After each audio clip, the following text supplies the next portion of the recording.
प्रिय विद्यार्थियों, नमस्कार। ये तृतीय वर्ष की कक्षा में आपका स्वागत है। अपन अध्ययन कर रहे हैं संयुक्त राष्ट्र संघ के विभिन्न अंगों के बारे में। आज पढ़ेंगे सचिवालय के बारे में। इससे पहले अपन महासभा, सुरक्षा परिषद, सामाजिक और आर्थिक परिषद, न्यास परिषद, अंतर्राष्ट्रीय न्यायालय आदि के बारे में एक करके अध्ययन कर चुके हैं। आज सचिवालय जो महासभा का एक प्रशासनिक अंग है उसके बारे में अध्ययन करेंगे। सचिवालय का गठन, उनके कार्य, शक्ति आदि के बारे में जानेंगे।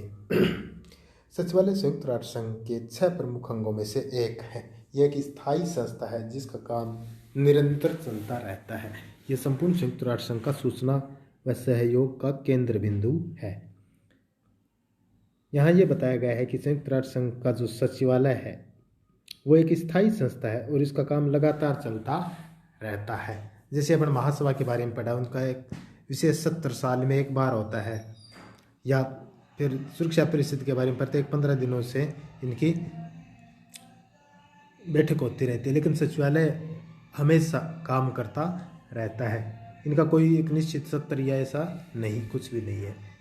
सचिवालय का संगठन। सचिवालय संयुक्त राष्ट्र संघ का एक प्रशासनिक अंग है।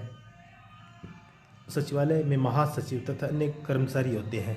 महासचिव की नियुक्ति 5 वर्ष के लिए सुरक्षा परिषद की सिफारिश पर महासभा द्वारा की जाती है। यानी सचिवालय का जो मुखिया होता है उसको महासचिव के नाम से जाना जाता है और इसका कार्यकाल 5 वर्ष का होता है, जो सुरक्षा परिषद की सिफारिश के आधार पर महासभा द्वारा इनकी नियुक्ति की जाती है। वर्तमान में पुर्तगाल के एंटोनियो गुटेरेस सचिवालय के महासचिव है। सचिवालय संयुक्त राष्ट्र संघ का एक बृहद प्रशासनिक तंत्र है जिससे 8 विभागों में विभाजित किया गया है। प्रत्येक का एक अध्यक्ष तथा एक उप महासचिव होता है। यानी इनके विस्तृत कार्य होने के कारण इनको 8 भागों में बांट दिया गया है और प्रत्येक विभाग का एक अध्यक्ष होता है। उसके अलावा एक उप महासचिव भी होता है। क्योंकि एक प्रशासनिक तंत्र है, संयुक्त राष्ट्र संघ के सारे प्रशासनिक कार्य करता है। महासचिव। सचिवालय के शीर्ष बिंदु पर महासचिव का पद तथा उनका कार्यालय है। महासचिव को संपूर्ण विश्व संस्था के कार्यों का सूत्रधार कहा जा सकता है।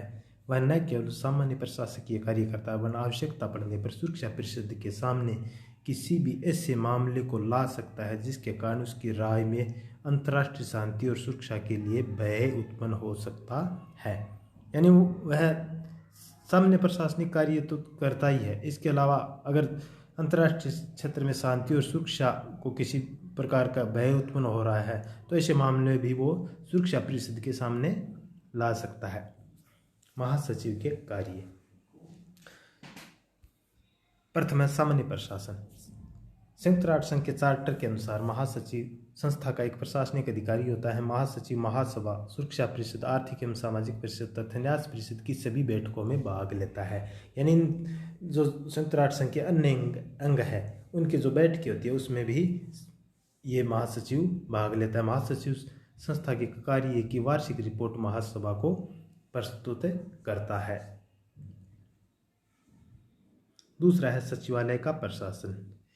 महासचिव सचिवालय का प्रमुख अधिकारी होता है। सचिवालय के प्रशासन का पूर्ण उत्तरदायित्व महासचिव पर ही होता है। वह महासभा द्वारा निर्धारित नियमों के अनुसार सचिवालय के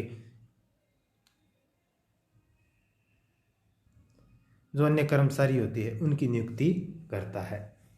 यानी सचिवालय के प्रशासन को चलाने के लिए कर्मचारियों की आवश्यकता होती है तो उन कर्मचारियों की नियुक्ति भी वह महासभा द्वारा जो निर्धारित नियम है उनके अनुसार करता है। तकनीकी कार्य। तकनीकी कार्य में सभी प्रकार के प्रश्नों पर अध्ययन, रिपोर्ट, सर्वेक्षण आदि शामिल है। इन तकनीकी कार्यों को महासचिव संपादित करता है। वित्तीय कार्य। संयुक्त राष्ट्र संघ के बजट का संचालन सुचारू रूप से हो रहा है या नहीं, इसका पूर्ण उत्तरदायित्व महासचिव पर ही होता है। वह संयुक्त राष्ट्र संघ का बजट तैयार करता है। वह संयुक्त राष्ट्र संघ की सभी नीतियों का अभिरक्षक है। तो इस प्रकार वित्तीय क्षेत्र में भी महासचिव की महत्वपूर्ण भूमिका होती है। वो संयुक्त राष्ट्र संघ का बजट तैयार करता है। संयुक्त राष्ट्र संघ के अन्य जो कोष है उनका भी वह अभिरक्षक के रूप में काम करता है। अगला है प्रतिनिध्यात्मक कार्य। महासचिव संयुक्त राष्ट्र संघ के अभिकर्ता के रूप में कार्य करता है। वह विभिन्न अभिकरणों यानी संयुक्त राष्ट्र संघ के जो अन्य अभिकरण है इन अंगों के अलावा और सरकार के साथ वार्ताओं में वह संघ का प्रतिनिधित्व भी करता है। राजनीतिक कार्य। संयुक्त राष्ट्र संघ के चार्टर के अनुच्छेद 99 में कहा गया है कि महासचिव किसी ऐसे मामले की ओर सुरक्षा परिषद का ध्यान दिला सकता है जिसमें उसके विचार में अंतर्राष्ट्रीय शांति और सुरक्षा में संकट उत्पन्न हो सकता है। उसे एक अंतर्राष्ट्रीय वार्ताकार कहा जाने लगा है। उसे विश्व की आत्मा की आवाज़ का संरक्षक भी कहा गया है। तो इस प्रकार महासचिव का कार्य भी उतना ही विशाल और महत्वपूर्ण जितना वह उसे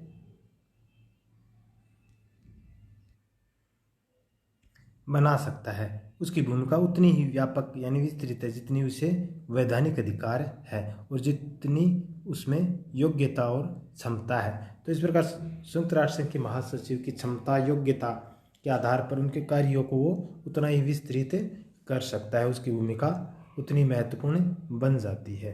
तो इस प्रकार आज अपन महासचिव के बारे में पढ़ा है, सचिवालय के बारे में पढ़ा और सचिवालय का जो मुख्य होता है महासचिव के बारे में पढ़ा और महासचिव के क्या क्या कार्य है जिसमें सामान्य प्रशासन, फिर सचिवालय का प्रशासन, उनके तकनीकी कार्य, वित्तीय कार्य, प्रतिनिधित्व कार्य, राजनीतिक कार्य, उनके बारे में एक एक करके अध्ययन किया है। आगे अपन नया टॉपिक शुरू करते हैं, तब तक के लिए धन्यवाद, नमस्कार।